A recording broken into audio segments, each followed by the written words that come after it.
महाराष्ट्रामध्ये 8 नोव्हेंबर 2019 पासून पत्रकार संरक्षण कायदा लागू झाला आहे। हा कायदा लागू करणारे महाराष्ट्र हे देशातील पहिले राज्य आहे। मात्र हा कायदा पुरेसा सक्षम आणि चांगला असला तरी त्याची अंमलबजावणी होत नसल्याने तो आता कुचकामी ठरला आहे। त्यामुळे या कायद्याची प्रभावीपणे अंमलबजावणी व्हावी, याशिवाय पत्रकारांवर हल्ला करणाऱ्याविरुद्ध कडक कार्यवाही करावी यासाठी खामगाव प्रेस क्लब खामगाव यांच्या वतीने उपविभागीय अधिकारी रामेश्वर पुरी यांना निवेदन सादर करण्यात आलं। या निवेदनामध्ये राज्य सरकारच्या पत्रकारांविषयीच्या धोरणांचा निषेध करीत निदर्शने करण्यात आली। खामगाव प्रेस क्लब खामगावचे अध्यक्ष किशोर भोसले, वरिष्ठ पत्रकार सतीश दुडे यांच्या नेतृत्वामध्ये पार पडलेल्या या आंदोलनामध्ये खामगाव शहर व तालुक्यातील पत्रकार मोठ्या संख्येने उपस्थित होते। यावेळी महसूलचे उपविभागीय अधिकारी रामेश्वर पुरी यांची शिष्टमंडळाने भेट घेऊन त्यांना निवेदन सादर केलं।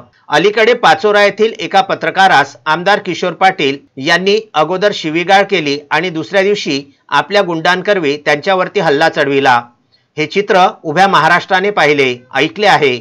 असे असले तरी मारहाण करणाऱ्या गुंडांवरती किंवा शिवीगाळ आणि धमक्या देणाऱ्या आमदार किशोर पाटील यांच्यावरती पत्रकार संरक्षण कायद्याखाली गुन्हा दाखल झालेला नाही। या निवेदनावर खामगाव प्रेस क्लबचे अध्यक्ष किशोर भोसले, सतीश दुडे, अशोक जसवानी, मोहम्मद फारूक, नितेश मानकर, नितीन इंगळे, संभाजी टाले, सय्यद अकबर, विनोद भोकरे, गजानन राऊत, गणेश पांझाडे, मोहन हिवाळे, शरद अनुप गवळी, श्रीधर ढगे, शरद देशमुख, धनंजय वाजपेयी, विनायक देशमुख, रुपेश कलंत्री, मुबारक खान, राहुल खंडारे, नाना हिवराळे, महेंद्र बनसोड, शिवाजी भोसले, पंकज यादव, सिद्धांत उंबरकर, सुमित पवार, अमोल गावंडे, मनोज नगरनाईक, विकास कुलकर्णी, किरण मोरे, सूरज गावंडे, पांडुरंग काळे आदींनी स्वाक्षरी केलेली आहे।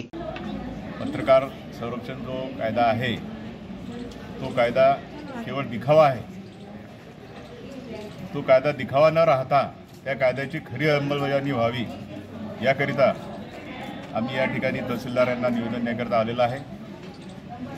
पाचोरा येथे जी घटना झाली, महाजन या पत्रकारांवर जो हल्ला झाला, तर पहिले तर तो हल्ला झाल्यानंतर आरोपींविरुद्ध गुन्हा दाखल करण्यासाठी पत्रकारांना राज्यपालांची भेट घ्यावी लागली। त्यानंतर तो गुन्हा दाखल झाला।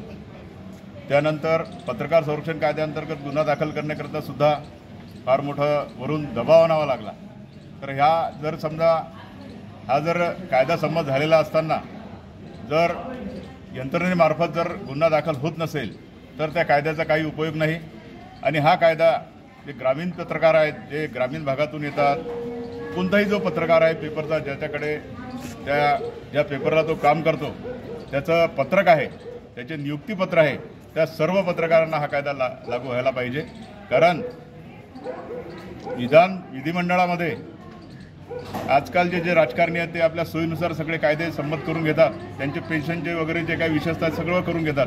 मग पत्रकार हा सुद्धा, पत्रकारिता हा चौथा स्तंभ आहे, लोकशाहीचा चौथा स्तंभ असल्यामुळे पत्रकारांना सुद्धा संरक्षण मिळावे याकरिता जो कायदा आहे तो कायदा सर्वसमावेशक व्हावा याकरिता या ठिकाणी आपण निवेदन दिलं।